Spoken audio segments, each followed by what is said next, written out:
Jake Morrison stood on the bridge of the Earth Defense Station Aurora, watching the stars through the wide viewing window. The station slowly turned in its orbit high above Earth. He could see the blue and green planet below, looking peaceful. In the morning light, Jake had been the station commander for 3 years now, and he loved this quiet time before his shift began. It was a normal Tuesday morning in the year 2387. Earth had been building colonies on nearby planets for the past 50 years. Trade ships moved between Earth and the outer colonies every day.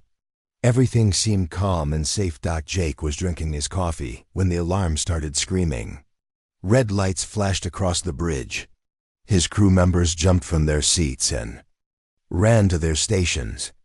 Jake nearly dropped his cup as he rushed to the main control panel. "What's happening?" Jake shouted over the loud alarms. Lieutenant Tony Cruz was staring at his screen with wide eyes.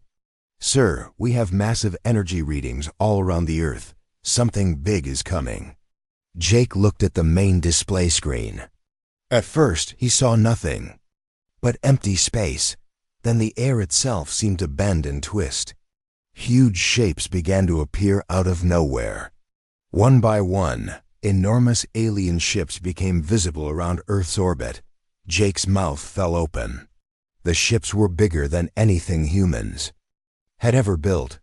Each one was at least 5 miles long. Their dark metal hulls gleamed in the sunlight. Strange symbols glowed along their sides. Jake counted 10 ships, then 20, then stopped counting. There were too many. "How many are there?" Jake asked in a whisper. "Over 200 ships, sir," Tony answered. His voice was shaking. "They just appeared out of thin air." Down on Earth, Ambassador Kira Barnes was having breakfast in her office at the United Nations Space Command headquarters in New York.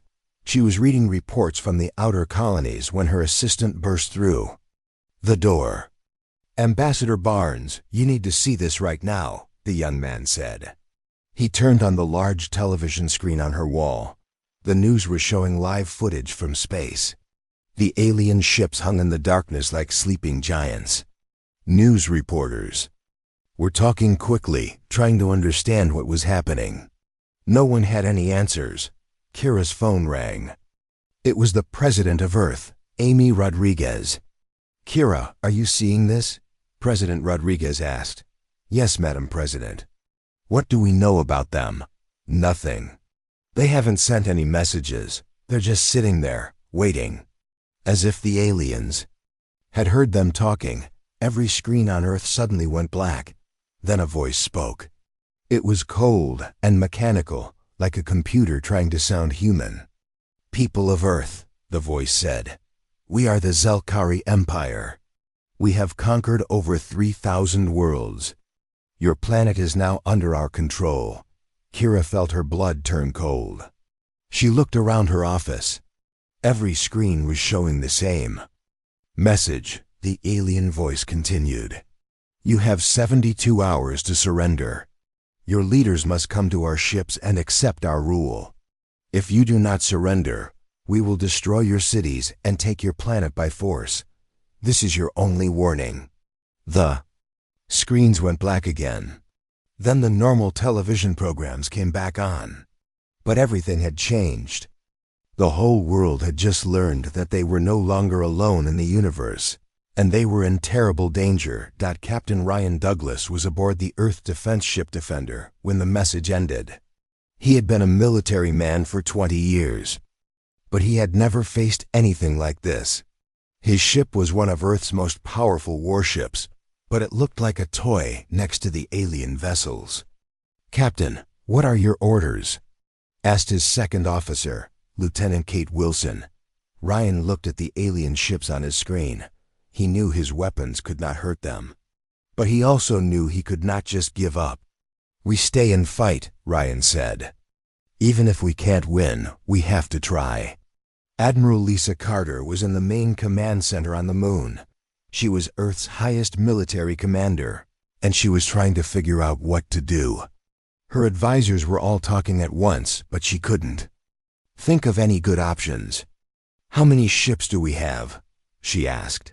57 warships, Admiral," answered Colonel Dave Palmer, "plus about 200 smaller vessels. And they have over 200 ships, each one bigger than our largest battleship," Lisa said quietly. "We're completely outmatched." On Earth, President Amy Rodriguez was meeting with her advisors in the emergency bunker beneath the White House. The room was full of military commanders and government officials. Everyone was scared, but they were trying to stay calm. "What do we know about their weapons?" the president asked. General Bob Stevens answered. "We watched them destroy an asteroid to show their power. They used one beam and turned a mountain-sized rock into dust. One shot, Madam President. If they can do that to an asteroid, they can do it to our cities." President Rodriguez stood up and walked to the front of the room. "I want to speak to the world in 1 hour. The people deserve to know what we're facing." "What will you tell them?" asked Secretary of Defense Maria Lopez. "The truth. We will not surrender. We will fight for our freedom, no matter what it costs." Far away in the darkness beyond Pluto, Dr. Elena Harper received an encrypted message on her secret research station. The message had only 2 words: Protocol Black. Elena had been waiting for this message for 20 years. She looked around her laboratory at the team of scientists and engineers who had been working with her. They all knew what the message meant. "It's time," Elena said quietly. "Wake up the Black Fleet." Her assistant, Dr. Carl White, nodded and walked to a control panel. He pressed a series of buttons, and lights began to flash across the station. In the darkness of space, other hidden stations began to receive the same signal. Elena looked out the window at the stars. Somewhere out there, Earth was facing its greatest threat. But the aliens didn't know about humanity's greatest secret. For 20 years, humans had been building ships in the darkness, using technology that no one was supposed to have. The Black Fleet was humanity's last hope. Elena only hoped it would be enough. Back on Earth, President Rodriguez appeared on every television and computer screen in the world. Her face was calm, but her eyes showed her determination. "My fellow humans," she began. "Today we learned that we are not alone in the universe. We also learned that there are those who would take away our freedom. I have a message for the Zalkari Empire. Earth will never surrender. We will fight for our homes, our families, and our way of life. We are not afraid." The aliens had given humanity 72 hours to surrender. The countdown had begun. The 72 hours passed like a bad dream. Captain Ryan Douglas stood on the bridge of his ship Defender, watching the countdown timer reach 0. He had not slept in 3 days. His crew was tired and scared, but they were ready to fight. At exactly noon on Friday, the alien ships began to move. They spread out across the sky like dark clouds covering the sun. Ryan could see them getting into attack positions around Earth. "All ships, this is Captain Douglas," Ryan spoke into his radio. "Remember, we're not trying to win. We're trying to buy time for the people on Earth to get to safety. Every minute we hold them off saves lives." The first alien attack came without warning. A bright red beam shot out from the largest alien ship. It hit the space station New Hope and cut it in half like a knife through paper. The station exploded in a ball of fire. 300 people died in that first blast. "All ships, attack now." Ryan shouted. The human ships charged forward, firing their weapons at the alien fleet. Their missiles and laser beams hit the alien ships but did almost no damage. The alien hulls were too strong. Captain Maya Johnson was commanding the ship Liberty when the aliens focused their fire on her. She watched 5 alien ships turn toward her vessel. Their weapons began to glow. "This is Captain Johnson to all ships," she said into her radio. "I'm going to ram the big one. Tell my family I love them." Maya pushed her ship's engines to full power. The Liberty flew straight at the largest alien ship. The aliens tried to shoot her down, but she was moving too fast. Her ship crashed into the alien vessel and exploded. Both ships were destroyed. In the blast, the other human captains watched in silence. Maya had traded her life and her crew's lives for one alien ship. It was a brave sacrifice, but they were still losing badly. On Earth, the attack had begun. Colonel Ben Adams was in charge of defending the city of Chicago. He watched alien dropships fall in from the sky like deadly rain. Each one carried 50 alien soldiers with powerful weapons. "All units, this is Colonel Adams," he spoke into his radio. "The aliens are landing in Grant Park. Set up defensive positions around the city center. We need to slow them down." The alien soldiers were 7 feet tall with gray skin and 4 arms. They carried weapons that shot blue energy beams. When the beams hit buildings, the buildings melted like ice cream. In the sun, human soldiers fought back with everything they had. Private Lisa Garcia was hiding behind a burned-out car, shooting at the aliens with her rifle. Her bullets bounced off their armor like rubber balls. "Colonel, our weapons aren't working." She shouted into her radio. "Keep fighting, Garcia. Help is coming." But Ben Adams knew help was not coming. The aliens were too strong. All over the world, human cities were falling. London was on fire. Tokyo was under attack. Moscow was sending out desperate calls for help that no one could answer. In the secret research station beyond Pluto, Dr. Alina Harper was working as fast as she could. The Black Fleet ships had been sleeping in the darkness for 20 years. Now she had to wake them up and get them ready for battle. "How long until the first ships are ready?" Alina asked her assistant, Dr. Carl White. 6 hours for the test ships. 24 hours for the full squadron, Carl answered. "But Alina, we don't know if they'll work. We've never tested them in real combat." Alina looked at the screens showing the battle around Earth. Human ships were dying. Cities were burning. People were running for their lives. "They have to work," she said quietly. "They're our only hope." The Black Fleet ships were different from anything humans had ever built. They were made using alien technology that had been found in crashed ships over the past century. The government had kept these crashes secret from the public. Now that technology was humanity's only chance, Commander Alex Turner was the best pilot Elena had. He was preparing to take the first test ship into battle. The ship was called Shadowbane, and it could become invisible to alien sensors. "Are you ready for this, Alex?" Elena asked him. Alex was putting on his flight suit. He looked calm, but Elena could see he was nervous. "As ready as anyone can be for a suicide mission," he said with a small smile. "It's not a suicide mission. These ships are better than anything the aliens have seen before." "I hope you're right, Doc, because if you're wrong, we're all dead." Back at Earth, Admiral Lisa Carter had moved her remaining ships to the dark side of the moon. Only 30 human ships were left out of the original 57. The aliens had won the first battle easily. "Admiral, we're getting reports from all over Earth," said Colonel Dave Palmer. "The aliens are landing troops in every major city. Our ground forces can't stop them." Lisa stared at the tactical display. Red dots showed alien ships all around Earth. Blue dots showed human ships. And there were very few blue dots left. "Send a message to all remaining ships," Lisa said.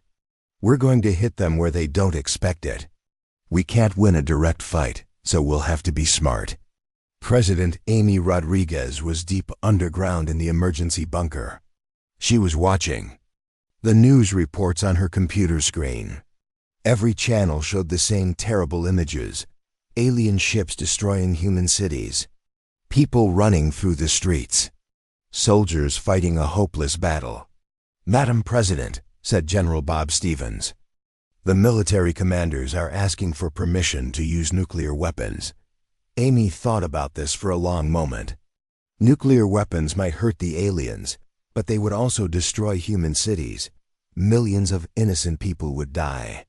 "No," she said finally.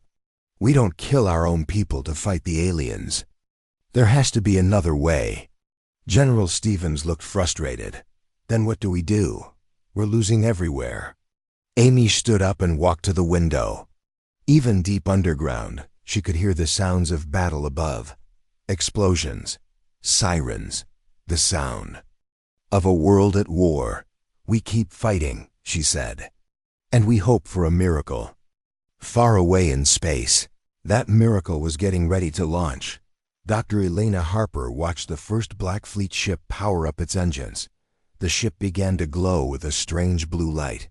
This was technology the aliens had never seen humans use before. Shadowbane is ready for launch, Commander Alex Turner reported. Good luck, Alex, Elena said. The fate of humanity is in your hands. The ship disappeared into the darkness, heading toward Earth. The real battle was about to begin. Commander Alex Turner sat in the pilot seat of the Shadowbane as it flew through the darkness of space. He had never flown a ship like this before. The controls were different from normal human ships. Some of the technology came from alien crashes. That happened long before he was born. Shadowbane to Cerberus Station, Alex spoke into his radio. I'm approaching the outer edge of the battle zone. Beginning stealth mode now. Dr. Elena Harper watched from her secret station as Alex's ship disappeared from all sensors. The stealth technology was working perfectly. The ship was completely invisible to both human and alien detection systems. Good luck, Alex, Elena whispered. Show them what humans can really do. Alex flew his invisible ship toward the alien fleet. He stayed far away from the main battle, moving slowly and carefully. His mission was to watch and learn, not to fight. Not yet. As he got closer to Earth, Alex could see the terrible damage from the alien attack. Space stations were destroyed. Human ships floated dead in space. The beautiful blue planet below was covered with smoke from burning cities. This is worse than the report said, Alex muttered to himself. He turned on his ship's advanced sensors and began scanning the alien vessels. What he found made his blood turn cold. The alien ships were not just attacking Earth, they were stealing from it. Giant tubes ran from the alien ships down to the planet's surface. The tubes were sucking something out of the Earth itself. Cerberus Station, this is Shadowbane, Alex called Elena on a secret radio channel. You need to see this. The aliens aren't just invading us, they're draining our planet. Elena looked at the data Alex was sending back. Her face went pale. Oh my God, they're taking the energy from Earth's core. If they keep doing this, our planet will die. How long do we have? Alex asked. Elena did quick calculations on her computer. Maybe 6 months before the damage becomes permanent. Maybe less. This changed everything. The aliens were not just conquerors. They were planet killers. They had probably done this to thousands of other worlds across the galaxy. Back on Earth, the resistance was growing stronger. General Paula Stone was hiding in the mountains of Colorado, leading groups of human fighters against the alien occupation forces. She had been a military officer before the invasion, but now she was learning to fight like a rebel. Listen up, everyone, Paula told her team of fighters. The aliens think they've won because they control the cities. But they don't understand. Humans, we don't give up. We adapt. Lieutenant Nick Foster was one of Paula's best soldiers. He had volunteered for a dangerous mission to attack an alien communication center in Denver. The center was heavily guarded, but Nick had a plan. I'm going in at midnight, Nick told Paula. The aliens seem to sleep during our night hours. Their guards will be tired. Be careful, Nick. We can't afford to lose you. Nick and his team moved through the dark streets of Denver. The city looked like something from a nightmare. Buildings were destroyed. Cars were burned. Alien soldiers patrolled the streets with their blue energy weapons. The communication center was in what used to be a shopping mall. Nick crawled through the air conditioning ducts to get inside. He planted explosive charges on the alien computers. and communication equipment. As he was leaving, Nick found something interesting. He discovered alien messages that had not been sent yet. He quickly copied them onto a small device and escaped just before his bombs exploded. When Nick got back to the mountain base, Paula looked at the alien messages he had stolen. She could not read the alien language, but the numbers told an important story. "Nick, look at this," Paula said excitedly. "These numbers show how many alien ships are in each star system. They're spread out across hundreds of worlds. They don't have as many ships here as we thought. What does that mean?" "It means they're not as strong as they want us to believe. They're bullies who pick on one planet at a time." In space, Alex Turner was learning the same thing. He had been watching the alien fleet for 12 hours, counting their ships and studying their movements. He discovered that many of the alien vessels were not warships at all. They were mining ships designed to steal energy from planets. "Cerberus Station, I have important news," Alex reported to Elena. "Most of their fleet is not built for fighting. They're built for stealing. I count maybe 50 real warships out of 200 ships total." Elena smiled for the first time in days. "That's still more than we can handle with conventional weapons, but maybe the Black Fleet can even the odds."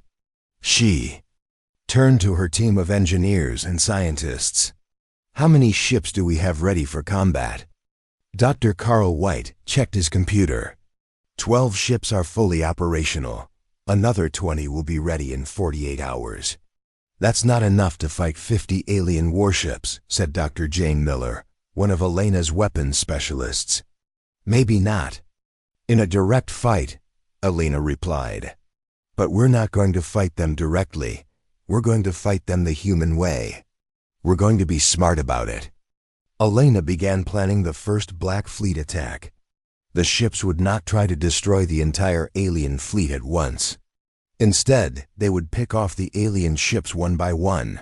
Using hit-and-run tactics. Captain Danny Walsh was chosen to lead the first attack mission. His ship was called Nightfall, and it was equipped with the most advanced weapons Elena's team had developed. The weapons used alien technology, but they were improved with human engineering. "Remember Danny," Elena told him before he left. "Your job is to make the aliens afraid. Show them that humans are not helpless prey." Danny's ship flew toward the alien fleet, invisible to their sensors. He chose a target carefully.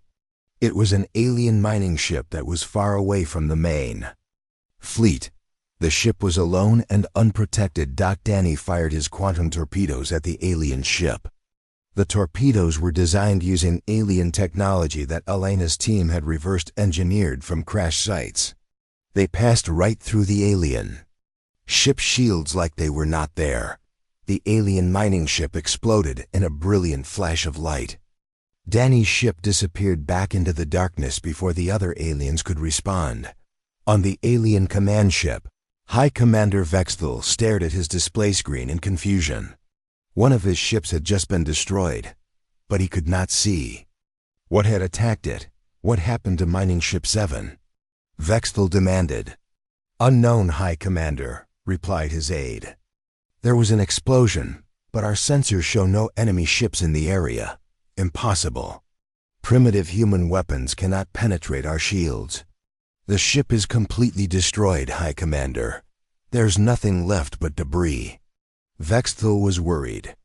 In 300 years of conquest, he had never seen anything like this. Ships did not just explode for no reason. Over the next 6 hours, 3 more alien ships disappeared. Each time, there was a bright explosion, but no sign of an attacker. The aliens began to panic. They pulled their ships closer together for protection. Elena Harper watched the alien fleet movements from her hidden station. Her plan was working. The aliens were scared and confused. They did not know what was happening to their ships. "Phase 1 is complete," Elena told her team. "The aliens know they're being hunted, but they don't know by whom. Now we move to Phase 2. "What's Phase 2? Asked Dr. Carl White. Elena smiled. Now we make them really afraid. Tomorrow we attack with the full Black Fleet. Admiral Greg Martinez stood on the bridge of his flagship Retribution, watching Earth grow larger on the main screen. He had been waiting for this moment for 20 years. The Black Fleet was finally going to war. All ships, this is Admiral Martinez. He spoke into his radio. Today we take back our home. Remember, we are not just fighting for Earth. We are fighting for every human who has ever lived and every human who will ever be born. Around him, 50 Black Fleet ships moved through space. Like ghosts. They were invisible to alien sensors, but they were very real. Each ship carried weapons that could destroy the largest alien vessels. On Earth, people looked up at the sky and saw nothing. The news reporters were telling them that the human space fleet was destroyed. The government leaders were hiding in bunkers. Everyone thought the war was over, but Jake Morrison, still commanding the Aurora station, was watching his sensors very carefully. He saw energy readings that did not make sense. Something was moving in space near Earth, but he could not see what it was. "Tony, are you seeing this?" Jake asked his officer. Lieutenant Tony Cruz looked at his screen. "Sir, I'm reading massive energy signatures, but there's nothing on visual. It's like ghost ships are surrounding the planet. Maybe our sensors are broken because of the alien attack." "No, sir, the sensors are working fine. There's definitely something out there." High Commander Vexthul was on his command ship, trying to figure out what was happening to his fleet. In the past day, 12 of his ships had been destroyed by invisible attackers. His officers were scared and confused. "High Commander," said his aide, "our patrol ships are requesting permission to return to the main fleet. They are afraid to operate alone." "Granted," Vexthul replied angrily. "But this makes no sense. How can primitive humans have invisible ships? Our intelligence reports said they had no advanced technology." "Perhaps our intelligence was wrong, High Commander." "Intelligence is never wrong. There must be another explanation." At that moment, 50 Black Fleet ships suddenly appeared around the alien fleet like magic. 1 second there was empty space, and the next second the human ships were there, their weapons already firing. Admiral Martinez had timed the attack perfectly.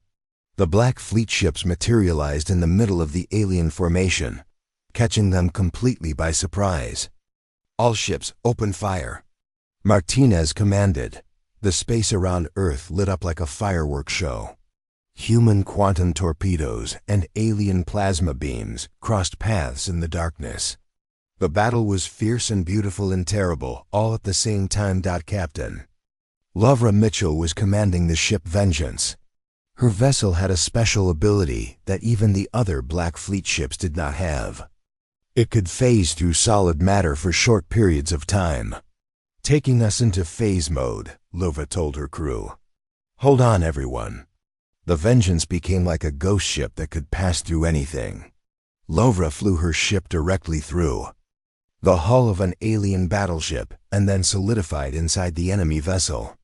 "Fire all weapons," Lovra shouted. The Vengeance fired its guns from inside the alien ship. The enemy vessel tore itself apart from the inside. It was a devastating attack that the aliens had never seen before. On the alien command ship, Vexthul watched in horror as his most powerful battleship was destroyed from within. His 300-year career of conquest had never prepared him for anything like this. "How did they get inside our ship?" he demanded. "Unknown, High Commander. Our sensors show the human ship passed through our hull like it was not there." "Impossible. Nothing can pass through our battle armor." But the evidence was right in front of him. The human ships were using technology that was beyond alien understanding. Ships appeared and disappeared at will.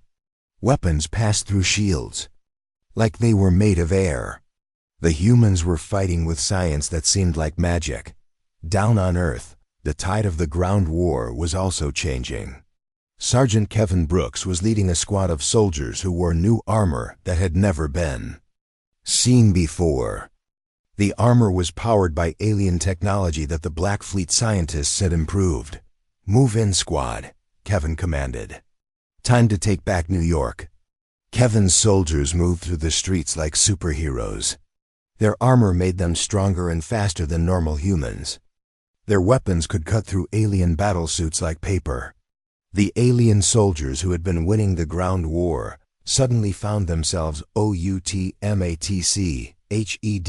Private Lisa Garcia, who had been fighting with regular weapons before, now carried a plasma rifle that could destroy alien vehicles with one shot. She felt like she could take on the entire alien army by herself. "This is amazing," she shouted to Kevin over the noise of battle. "Where did this equipment come from?" "I don't know, and I don't care," Kevin replied, firing his weapon at a group of alien soldiers. "All I know is that we're finally fighting back." Dr. Elena Harper was coordinating the entire battle from her secret station. She had screens showing the space battle and the ground fighting. Her quantum disruptor cannons were working better than she had hoped. The weapons were tearing through alien ships like they were made of cardboard. "Carl, how are our power levels?" Elena asked her assistant. "All ships are operating at full capacity," Dr. Carl White replied. "The new power systems are working perfectly." "Good. Signal Admiral Martinez. It's time for Phase 3 of the attack." Admiral Martinez received Elena's message and smiled. Phase 3 was the most dangerous part of the plan. He was going to challenge the alien commander to single combat. "Retribution to alien command ship," Martinez broadcast on all frequencies. "This is Admiral Greg Martinez of the Earth Black Fleet. I challenge High Commander Vexthul to single combat, your ship against mine." Vexthul was surprised by the human's boldness. In his culture, personal combat between commanders was considered the highest honor. He could not refuse the challenge without losing face in front of his own officers. "Challenge accepted, human," Vexthul replied. "Prepare to be destroyed." The two command ships moved away from the main battle. All other ships stopped fighting to watch the duel between the two commanders. This was the moment that would decide the fate of Earth. Martinez's ship Retribution was half the size of Vexthul, command vessel Dominator, but it was equipped with the most advanced technology Elena's team had created. The weapons could bend reality itself. The two ships circled each other like ancient gladiators. Both commanders waited for the perfect moment to strike. The space around them crackled with energy as their weapons charged up. "Fire!" Both commanders shouted at the same time. The weapons that struck each other were beyond normal understanding. They bent light and twisted space. For a moment, it looked like the universe itself was breaking apart around the two ships. Energy cleared. Both ships were damaged but still fighting. Martinez realized that this battle would not be won with superior weapons. It would be won with superior tactics. "Helm, take us in close," Martinez ordered. "We're going to ram them." "Sir." "That's suicide." "No, it's victory. Trust me." The Retribution flew directly at the Dominator. At the last second, Martinez activated the ship's phase drive. His ship passed through the alien vessel like a ghost, but as it passed through, it fired all weapons at once. The Dominator exploded from the inside out. High Commander Vexthul died without understanding how he had been defeated. With their commander dead, the alien fleet began to retreat. But before they left, Vexthul's second officer sent a message to the Zelkari Empire's home worlds. "Emergency. Transmission to Central Command," the alien officer broadcast. "Earth humans have advanced technology. They are not primitive. Request immediate reinforcement of 10,000 ships." Elena Harper intercepted the message on her equipment. Her victory celebration stopped immediately. "Oh no," she whispered. "We won the battle, but the real war is just beginning." 6 months had passed since the Black Fleet's first victory. Earth was free again. But everyone knew the aliens would come back. Dr. Elena Harper worked day and night to prepare for the return of the Zelkari Empire. "How many ships do we have now?" Elena asked Dr. Carl White as they walked through the expanded shipyard near Jupiter. 200 Black Fleet ships are ready for combat, Carl replied. But our spies intercepted alien messages. They're bringing 3,000 ships this time. Elena stopped walking and looked out at the human ships being built. Each one was more advanced than the last, but 3,000 enemy ships was an impossible number to fight. "We need a new plan," Elena said quietly. "Something they won't expect." Admiral Greg Martinez was meeting with his top commanders on the space station Victory, which had been built to replace the destroyed Aurora station. The room was full of Earth's best military minds, but everyone looked worried. "The new alien fleet will arrive in 72 hours, Martinez told the group. "Intelligence reports say their new commander is High Admiral Zarkith, the most feared military leader in the Zelkari Empire." Captain Larva Mitchell, hero of the first battle, raised her hand. "Sir, what about the new weapon Dr. Harper has been working on? Project Prometheus?" Martinez looked uncomfortable. "Project Prometheus is ready, but using it would be like setting off a bomb inside our own solar system. The risks are enormous." Dr. Elena Harper entered the meeting room carrying a small device that looked like a metal briefcase. Everyone stared at it nervously. They all knew what it contained. "This is the Prometheus device," Elena said, placing it on the table. "It can turn any star into a directed energy weapon. We could aim our own sun at the alien fleet and destroy them all at once. But what would happen to us?" asked Captain Danny Walsh. "The energy blast would damage Earth's magnetic field. We might lose our atmosphere. Millions of people could die from radiation poisoning. It would take 100 years for our planet to heal." The room was silent. Everyone understood the terrible choice they faced. They could save humanity by destroying their own world, or they could fight a battle they could not win. President Amy Rodriguez spoke from the video screen on the wall. She was still in the underground bunker, but she looked older and more tired than before. "Dr. Harper, is there any other way?" the president asked. "I've been working on improvements to the device," Elena replied. "I think I can reduce the damage to Earth, but I can't eliminate it completely. Someone would have to fly the device directly into the alien fleet and detonate it manually. It would be a suicide mission." Captain Rachel Stone, Elena's former student, stood up from her chair. She was young, only 25 years old, but she was one of the best pilots in the Black Fleet. "I'll do it," Rachel said simply. "I'll take the device to the alien fleet." "Rachel, no," Elena said immediately. "I won't let you throw your life away." "Dr. Harper, you taught me that sometimes one person has to sacrifice everything to save everyone else. This is one of those times."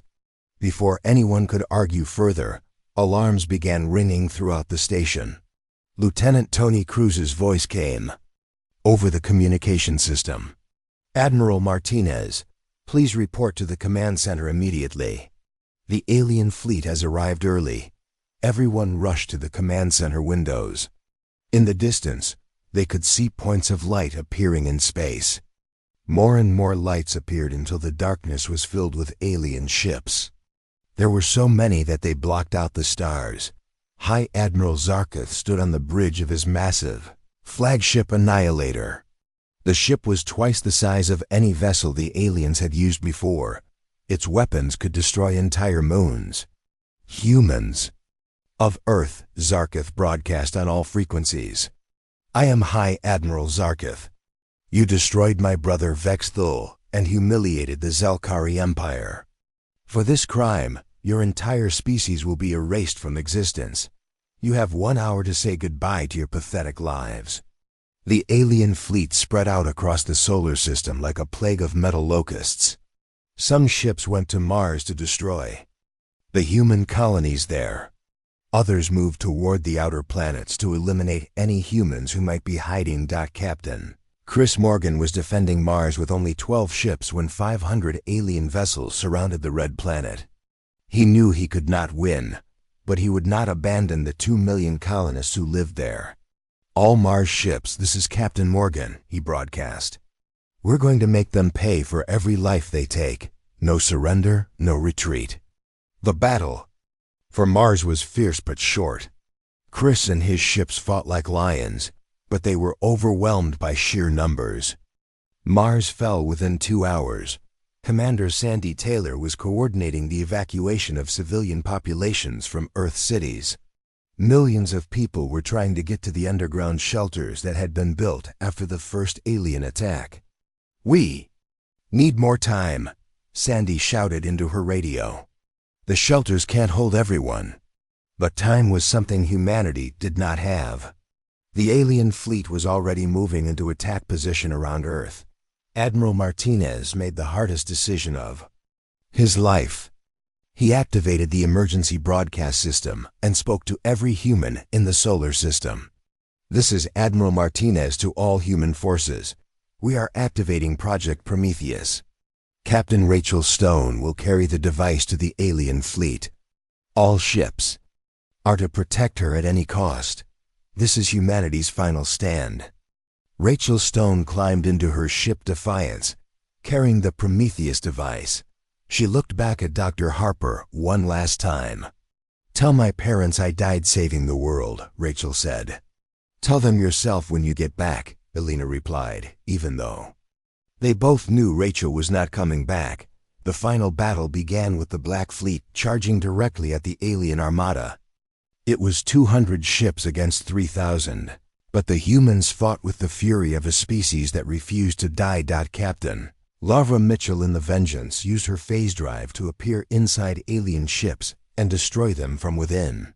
Captain Danny Walsh in the Nightfall led squadron attacks that confused and scattered the alien formations, but slowly, the human ships were being destroyed. For every alien ship they killed, they lost 3 of their own. Rachel Stone flew her ship through the chaos of battle, dodging alien weapons and debris from destroyed vessels. Her mission was to reach the center of the alien fleet and detonate the Prometheus device.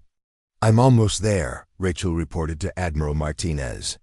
"Tell Dr. Harper her device is working perfectly." Rachel reached the heart of the alien fleet and activated the Prometheus device. The sun itself seemed to reach out with a massive beam of energy that tore through space like the finger of an angry god. The beam struck the alien fleet and vaporized everything it touched. 3,000 alien ships disappeared in a flash of light brighter than a supernova. Rachel Stone and her ship Defiance were destroyed instantly, but her sacrifice saved humanity. The energy blast damaged Earth's magnetic field, just as Elena had predicted. But the damage was less than feared. The planet would heal in 50 years. Instead of 100, Admiral Martinez stood on the rebuilt Victory Station, looking out at the debris field where the alien fleet had been. Earth was safe, but the cost had been terrible. Hundreds of human ships were destroyed. Thousands of brave men and women had died. Dr. Elena Harper joined him at the window. She looked older now, aged by the stress of war and the loss of her student Rachel. "It's over," Elena said quietly. "No," Martinez replied. "It's just beginning. The Zelkuri Empire will know that Earth is not just another world they can conquer. They'll know that humans are dangerous." 3 months later, Earth received a message from the Zelkuri home world. It was not a threat or a demand for surrender. It was a request for peace talks. The former prey had become the hunter. Humanity had won its place among the stars, and the galaxy would never be the same.